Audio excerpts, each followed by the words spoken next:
سلیمان بن بلال نے کہا کہ مجھ سے ابو طوالہ نے، جن کا نام عبداللہ بن عبد الرحمن تھا، کہ میں نے انس رضی اللہ عنہ سے سنا، وہ کہتے تھے کہ ایک مرتبہ رسول کریم صلی اللہ علیہ وسلم ہمارے اسی گھر میں تشریف لائے اور پانی طلب فرمایا۔ ہمارے پاس ایک بکری تھی، اسے ہم نے دوہا، پھر ہم نے اس میں اسی کنویں کا پانی ملا کر آپ کی خدمت میں لسی بنا کر پیش کیا۔ حضرت ابو بکر رضی اللہ عنہ آپ کے بائیں طرف بیٹھے ہوئے تھے اور حضرت عمر رضی اللہ عنہ سامنے تھے، اور ایک دیہاتی آپ کے دائیں طرف تھا۔ جب آپ صلی اللہ علیہ وسلم پی کر فارغ ہوئے تو پیالے میں کچھ دودھ بچ گیا تھا، اس لیے حضرت عمر رضی اللہ عنہ نے عرض کیا کہ یہ حضرت ابو بکر رضی اللہ عنہ ہیں، لیکن آپ نے اس دیہاتی کو عطا فرمایا۔ حضرت عمر رضی اللہ عنہ نے عرض کیا کہ یہ حضرت ابو بکر رضی اللہ عنہ ہیں، لیکن آپ نے اسے دیہاتی کو عطا فرمایا کیونکہ وہ دائیں طرف تھا۔ پھر آپ نے فرمایا، دائیں طرف بیٹھنے والے ہی حق رکھتے ہیں، پس خبردار دائیں طرف ہی سے شروع کیا کرو۔ انس رضی اللہ عنہ نے کہا کہ یہی سنت ہے۔ 3 مرتبہ آپ نے اس بات کو دہرایا۔ صحیح بخاری حدیث نمبر 2571۔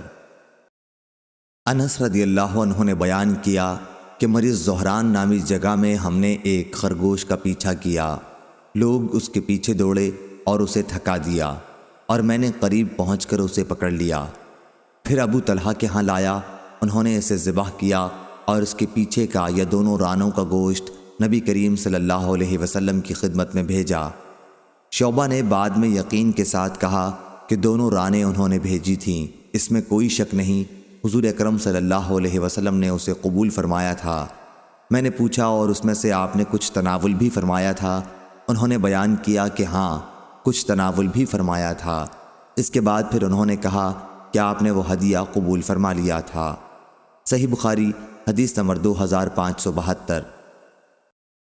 امام مالک نے بیان کیا ابن شہاب سے، وہ عبید اللہ بن عبداللہ بن عتبہ بن مسعود سے، وہ حضرت عبداللہ بن عباس رضی اللہ عنہ سے، اور وہ صعب بن جسامہ رضی اللہ عنہ سے، کہ انہوں نے نبی کریم صلی اللہ علیہ وسلم کی خدمت میں گورخر کا تحفہ پیش کیا تھا۔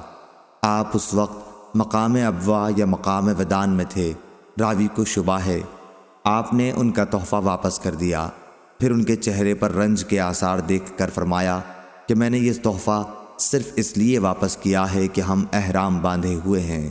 صحیح بخاری حدیث نمبر 2573۔